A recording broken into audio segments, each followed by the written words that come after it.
할렐루야. 네, 오늘 송구영신 예배로 같이 함께 예배 드리고 있습니다. 마태복음 오늘 18장 21절에 35절 본문을 읽었는데요. 33절 중심으로 우리가 말씀을 좀 함께 나누려고 합니다. 33절을 먼저 다시 한번 좀 읽어드리겠습니다. 내가 너를 불쌍히 여김과 같이 너도 내 동료를 불쌍히 여김이 마땅하지 아니하냐 하고 말씀하고 있습니다. 오늘 말씀의 제목이 용서받은 자로 살기입니다. 지난 한 해 동안 여러분은 얼마나 성장하셨습니까?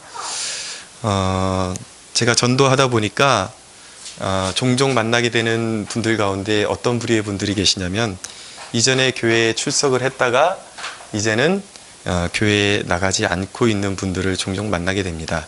근데 그분들의 한결같은 이유가 거의 일맥상통합니다. 그게 무엇이냐면 사람에게 실망했다라는 것입니다. 믿는 사람들이 믿는 사람 같지 않더라. 교회에 실망했다. 그 중에는 이렇게 이야기를 들어보면 정말 교회가 기가 막힐 그런 분쟁 가운데 휩싸여가지고 어쩔 수 없이 그렇게 휘말린 분들도 분명히 섞여 있는 것은 사실이지만 제가 만났던 분들 가운데 10 중에 10은 어떤 분들이었냐면 믿는 사람들에게 실망했다고 말하는 정작 그 자신에게서는 어디 한 군데서도 믿음의 향기가 이렇게 퍼져나오지 않고 있었습니다. 오히려 그런 분들하고 이야기를 나누면 나눌수록 굉장히 이기적이고 마음이 강팍하게 굳어있는 그들의 모습을 보게 됩니다. 교회에서 올바른 신앙관을 배우지 못하고 남을 판단하는 것만 이제 배워가지고 결국은 자신의 신앙이 성장하지 못하고 중도에 하차하게 된 그런 안타까운 경우들인 것이죠. 근데 교회에 열심히 다니는 우리들은 어떻습니까? 교회를 열심히 다닐수록 우리는 그 횟수에 맞는 변화와 성장을 이루고 있는지 한번 오늘 자문해 봐야 됩니다. 우리의 모습은 혹시 교회에 열심히 다닐수록 횟수가 거듭될수록 고집쟁이가 되고, 제가 아버님 때부터 신앙생활을 해 보니까 이 신앙인들이 고집을 한번 부리면 대책이 없습니다. 그 신념, 믿음이라는 그 신념으로 포장된 그 고집은 누구도 꺾을 수가 없습니다. 오히려 교회 열심히 다닐수록 고집쟁이가 되고 완고해지고 자기만의 성에 갇혀서 헤어나오지 못하는 그러한 모습이 우리의 모습은 아닌지 오늘 한번 돌아보았으면 좋겠습니다. 왜 그런 현상들이 벌어질까요? 갈수록 은혜는 그런 것이 아닌데 이상하게 교회를 오래 다닐수록 우리의 모습이 그렇게 변화되는 이유, 많은 이유들이 있겠지만 결정적으로 어떤 관계 속에서, 사람과 사람과의 관계 속에서 응어리를 품고 어떤 잘잘못을 용서하지 않기 때문에 그 마음이 굳어지고 성장은 했는데 하나님이 원하시는 방향으로 성장한 것이 아니라 거꾸로 성장해서 기형적으로 성장한 그런 모습들을 이제 발견하게 되는 것이죠. 그게 어느 정도 저희 안에도 있습니다. 그런 모습들을 우리가 발견하면서 냉정할 부분에서 냉정하게 진단을 해야 우리가 다시 한번 우리의 마음을 다잡고 우리가 정상적인, 그리고 하나님이 원하시는 그러한 성장으로 우리가 달려갈 수 있게 되는 것입니다. 오늘 용서에 관한 본문 우리가 읽었는데 이 본문을 통해서 우리가 앞으로 사모해야 할 성장의 방향성에 대해서 두 가지로 메시지를 나눠서 함께 나누고자 합니다. 자, 첫째는 이 본문에는 영적 성장을 안내하는 길이 여기에 담겨 있습니다. 지금 제가 얼마 되지 않는 시간 동안에 여러분들 풀어드리는 이 대목이 매번 듣기도 하셨을 거예요. 듣고 보면은 듣던 내용이네 그러실 건데 사실은 이게 우리의 신앙 가운데 실천이 안 되기 때문에 자꾸 망각하기 때문에 우리의 신앙이 자꾸 굳어지고 그리고 엇나가게 되는 것이죠. 오늘 이 시간 동안에 말씀드리는 것을 통해서 이 말씀을 한 해 동안, 내년 이제 다가오는 2016년 동안 한 해 동안 붙잡고 우리 영적 성장의 길잡이로 삼게 되었으면 좋겠습니다. 많은 사람들이 신앙생활을 하면서 의로워져야 된다고 그렇게 강조를 합니다. 그리고 철저히 하나님 앞에 순종해야 된다고 그렇게 말들을 합니다. 물론 저도 이 단에서 물론 그렇게 선포를 합니다. 그것은 당연한 것이죠. 그런데 여러분, 우리가 의로워져야 된다, 순종해야 된다. 그것은 맞는 말이지만 그 의롭게 되고 우리가 순종할 수 있는 그 앞서서 우리가 한 단계를 잘 기억하지 않으면, 그 앞서서 일어나야 될 그 단계를 거치지 않으면 우리는 자기 의를 고집하는 고집쟁이가 될 가능성이 큽니다. 그래서 의로워져야 된다, 철저히 순종해야 된다, 맞는 말인 것 같지만 거기에는 또한 어느 정도 위험성이 따르는 것도 사실입니다. 왜냐하면 여러분들 이제 경험해봐서 아시겠지만 내 힘으로 의로워지려고 하면 할수록 결코 나는 그렇게 주님이 원하시는 만큼 의로워질 수 없는 존재라는 것을 깨닫게 되고 자기 자신에게 금세 실망하기도 합니다. 근데 자기 자신에게 실망한 것으로 그치면 그나마 다행인데, 억지로 안 되는 순종을 막 하려다가 보니까 또 아는 지식은 많아져요. 그러니까 이제 눈은 높아지고, 그러니까 억지로 의로워지려고 하고 순종하려고 하다 보니까 자기 자신도 망가지고, 또 기준은 높다 보니까 그 기준을 남에게 들이대면서 자기는 그렇게 살지 못하면서 남에게 그 기준을 들이대서 남을 평가하고 비판하고 깎아내리는 그러한 모습으로, 그런 추한 모습으로 변화되는 경우가 아주 흔하다는 것입니다.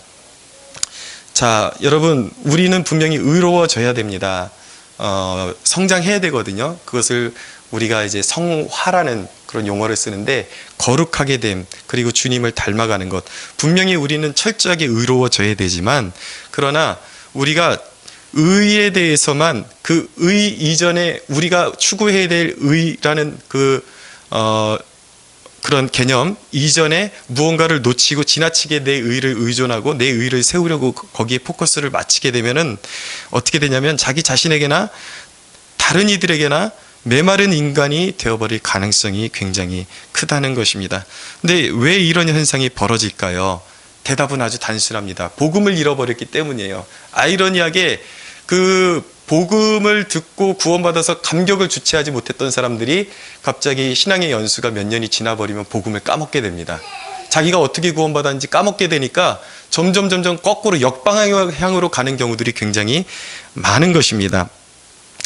우리가 성장을 추구하기 전에 항상 먼저 기억해야 하는 부분이 무엇이냐면, 내가 왜 예수님의 십자가의 대속이 필요한 사람이었는가, 그것을 매번 다시 점검하는 것입니다.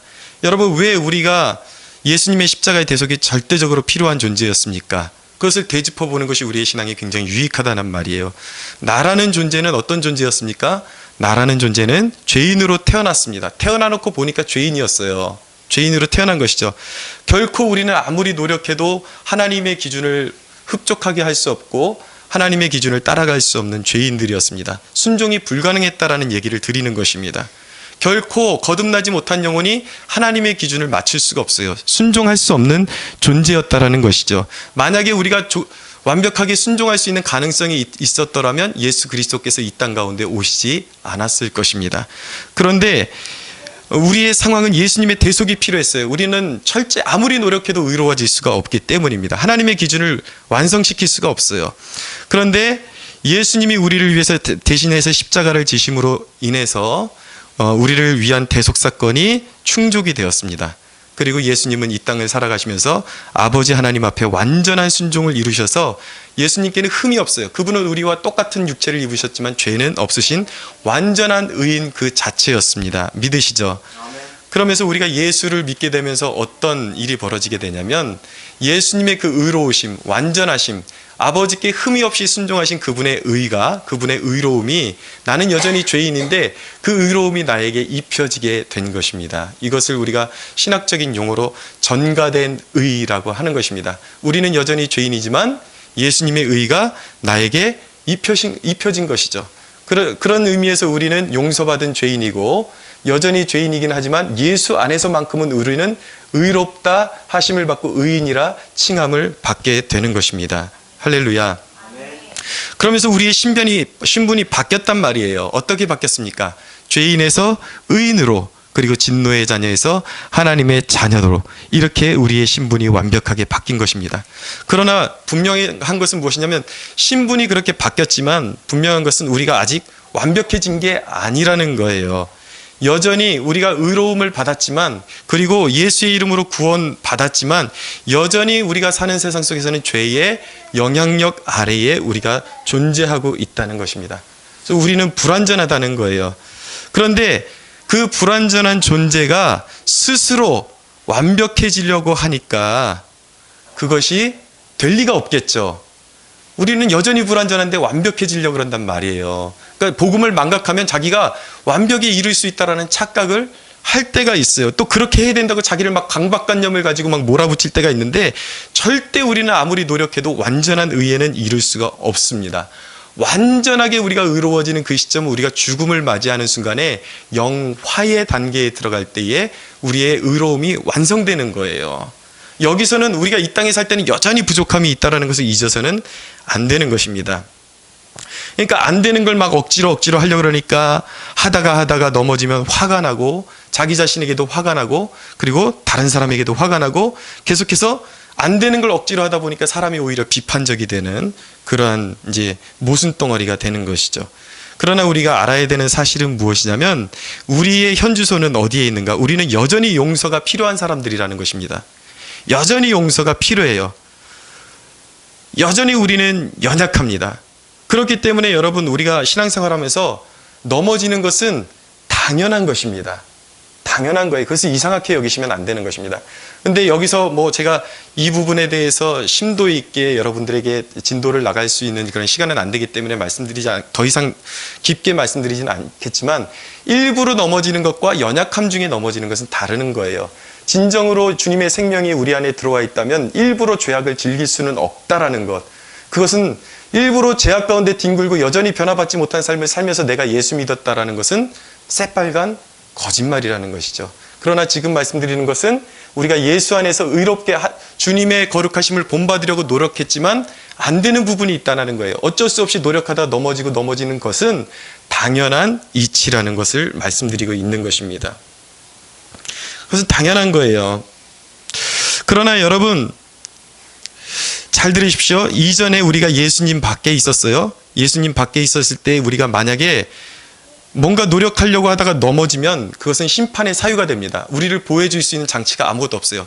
우리가 넘어지면 넘어지는 횟수대로 그대로 우리 진노가 쌓이는 것입니다. 그 심판의 대상이 되는 거예요. 우리가 죄를 짓는 만큼 계속 머리에 진노가 쌓이는 것이었습니다. 이전에는, 예수님 밖에는. 그런데 이제는 예수님 안에서 뭐가 달라졌냐면, 우리가 예수님 안에 들어옴으로 말미암아 예수님 안에서 넘어지는 것은 어떤 축복이 보장되어 있냐면, 회개를 통해서 내 죄를 주님 앞에 자백하는 과정을 통해서 언제나 예수 그리스도의 보혈로 우리는 용서가 보장되어 있는 사람들임을 믿어야 하는 것입니다. 이게 복음이에요. 이게. 그래서 예수 그리스도 안에 있는 자에게는 결코 정죄함이 없다라는 것이 바로 이것을 말씀하고 있는 것입니다. 이건 놀라운 큰 은혜죠. 가능성이 없는 죄인들이 이제는 주님 앞에 기꺼이 순종할 수 있는 존재로 이제 보장받게 되었다라는 거예요. 변화받게 되었다라는 것입니다. 여러분, 그렇기 때문에 우리가 신앙생활 하다가 오히려 자신의 연약함을 발견하는 그 지점이 은혜의 지점이라는 사실을 기억해야 하는 것입니다. 우리가 스스로 완벽해지려고 그러면 마음이 딱딱하게 굳어져요. 그러나 우리가 노력하다 넘어지고 우리의 죄를 사하시고 우리에게 임재하시는 하나님을 경험하면 그 무한한 사랑 앞에 이 자격 없는 죄인을 여전히 사랑하시는 주님 앞에 눈물을 흘릴 수밖에 없는 거죠. 그러니까 그 나의 연약함 때문에 오히려 가슴이 늘 뜨겁고 뭉클하고 주님의 사랑을 늘 느낄 수밖에 없는 그런 은혜가 우리에게 주어지는 것입니다. 그게 은혜인 거예요, 여러분. 완벽해야지 은혜인 것이 아니라 우리의 연약함 때문에 오히려 주님의 사랑이 우리의 삶 가운데 흘러 넘친다라는 것을 우리가 기억해야 하는 것입니다. 이게 이런 원리예요. 베드로가 자기가 굳건하게 예수님을 배반하지 않겠다고 그렇게 마음을 먹었지만, 그리고 모든 사람들이 주님을 배반하고 다 떠날지언정 자기는 주님을 죽기까지 따르겠다라고 그렇게 다짐을 했습니다. 근데 주님께서 말씀하시는 거예요. 오늘 밤 닭이 2번 울기 전에 네가 나를 3번 부인하게 될 것이다 라고 말씀하셨죠. 베드로가 정말 예수님께서 잡혀가시고 나서 그 대제사장의 뜰에서 주님을 3번을 부인하게 됩니다. 그러면서 그가 통곡하게 되죠. 용서받을 수 없다라는 그 두려움과, 그리고 자신이 주님을 배반했다라는 그 무너진 심령 가운데 통곡을 했습니다. 그 죄책감이 끊임없이 베드로를 따라다니고 있었는데 예수님께서 십자가를 지시고 부활하시고 나서 그렇게 지쳐있고 상심해 있는 베드로를 찾아오셔서 베드로가 3번 부인했잖아요. 근데 예수님께서 베드로에게 3번을 물으시는 거예요. 네가 나를 사랑하느냐? 네가 나를 사랑하느냐? 3번을 물으시면서 왜 그러셨겠어요? 내가 너를 그만큼 사랑한다라는 것을, 내가 너를 이미 용서했고 너를 사랑한다라는 것을 주님께서 보여주신 것이죠. 그러니까 철저히 무너졌던 베드로를 일으켜 주셨던 분이 누구십니까? 예수님이셨어요. 여러분, 우리는 여전히 예수님이 필요하고 예수님 안에서 용서의 길이 열려 있음을 믿어야 하는 것입니다. 그것이 복음이에요. 여러분, 그래서 여러분, 이제는 주님의 격려로 넘어져도 다시 일어설 수 있는 존재가 되었음을 꼭 기억하십시오. 이 부분이 제일 중요한데 이 부분을 자꾸 잊어버려요. 우리는 넘어져도 주님께서 다시, 우리가 회개하면 다시 일으켜 주시고, 그리고 우리가 넘어진 그 장소에서 완전히 그냥 그 타락의 자리로 완전히 떨어지는 게 아니에요. 우리가 이제는 예수 안에 있으면 완전히 떨어지는 것이 아니라 넘어지면 그 자리부터 또 다시 시작하면 되는 것입니다. 그래서 예수님 안에서는 이제 한 발짝씩 한 발짝씩 연약함에도 불구하고 부족함에도 불구하고 주님이 기뻐하시는 삶으로, 순종의 삶으로 갈 수 있는 길이 우리에게 열렸다라는 것이죠. 믿으시죠? 네. 그렇기 때문에 여러분, 이제는 여러분들이 반대로 생각하셔야 돼요. 순종하려고 그러다가 넘어지니까 자기 자신에게 화가 나고 안 되는 것 때문에 화가 나고 그것이 아니라 넘어졌다가 내가 다시 일어설 수 있다는 사실에 기뻐하셔야 되는 것입니다. 그리고 내가 순종할 수 있게 되었다는 사실에 기뻐하면서 넘어져도 마치 아기가 넘어지면은 그거 가지고 울 때도 있지만 거기서 포기하지 않잖아요. 또 뒤뚱거리면서 일어나고 일어나지만 아기의 기쁨은 무엇입니까? 어제는 2발자국 가고 넘어졌는데 오늘은 일어나 보니까 4발자국 가고 넘어지는 것이 그에게는 실패가 아니라 오늘의 성공이 되는 것이죠.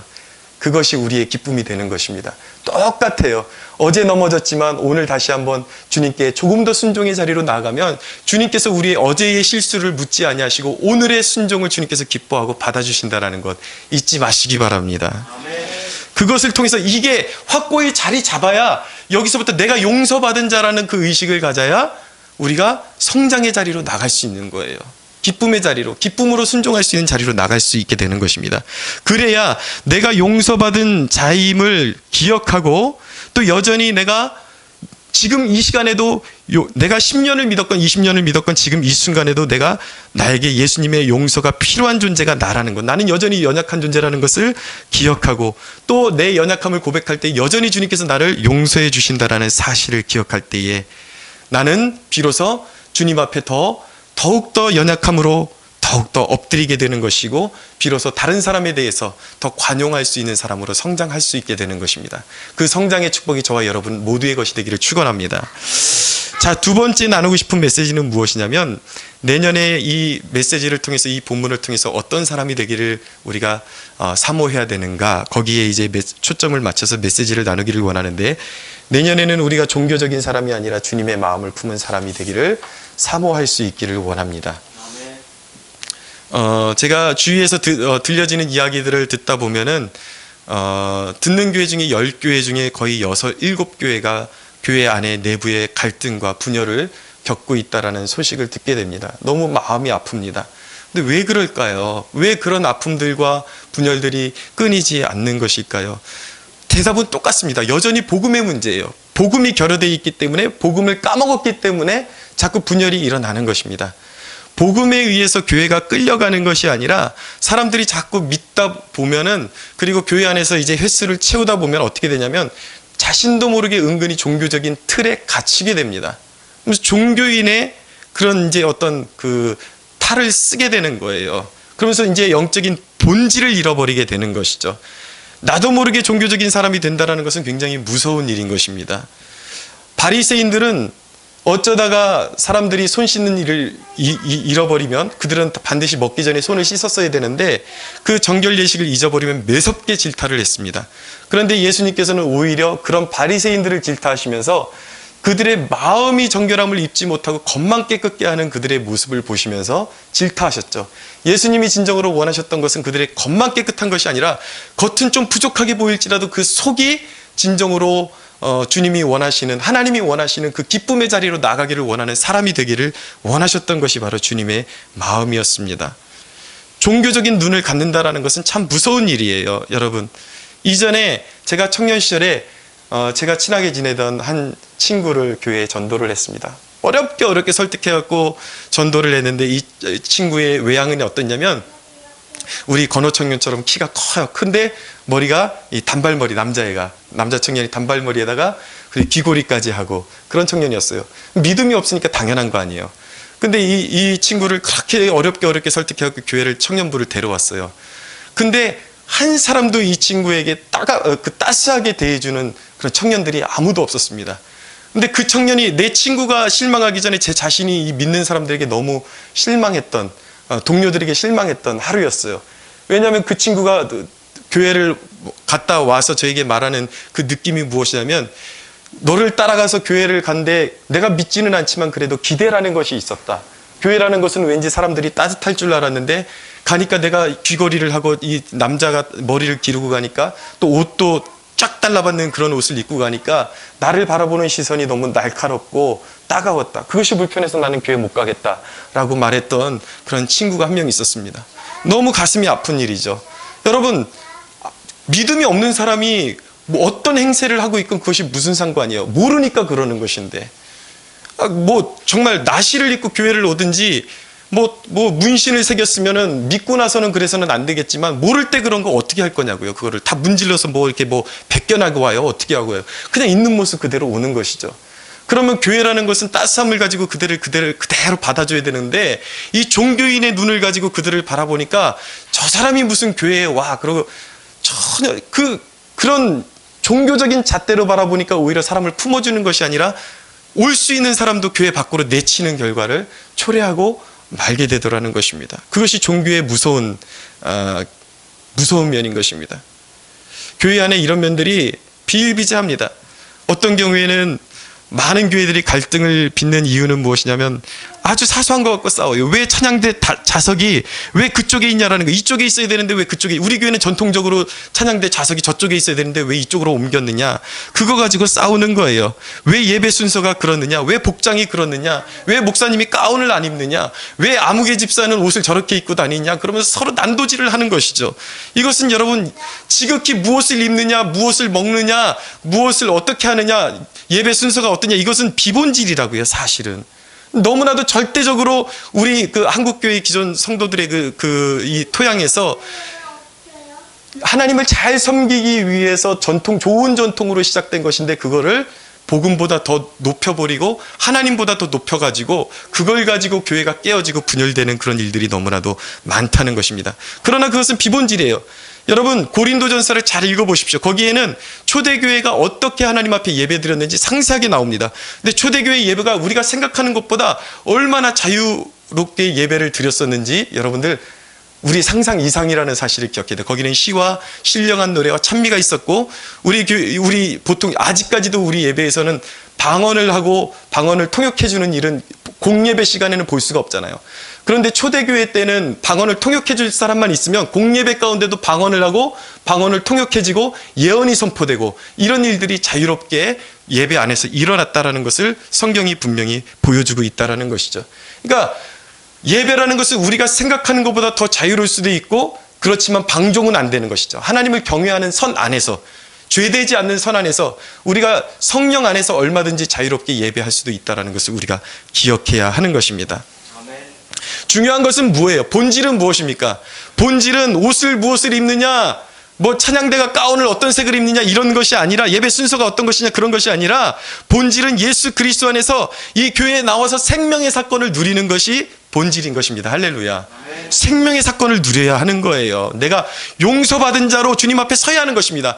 용서받은 자로 설 때에 복음이 늘 감격이 될 수밖에 없는 것이죠. 눈물이 날 수밖에 없는 것이죠. 그래서 예배를 드리고 나면은 판단하는 영으로 충만해지는 것이 아니라 기쁨으로 충만해져야지 진짜 진정으로 예배드렸다는 것이 증명되어지는 것입니다.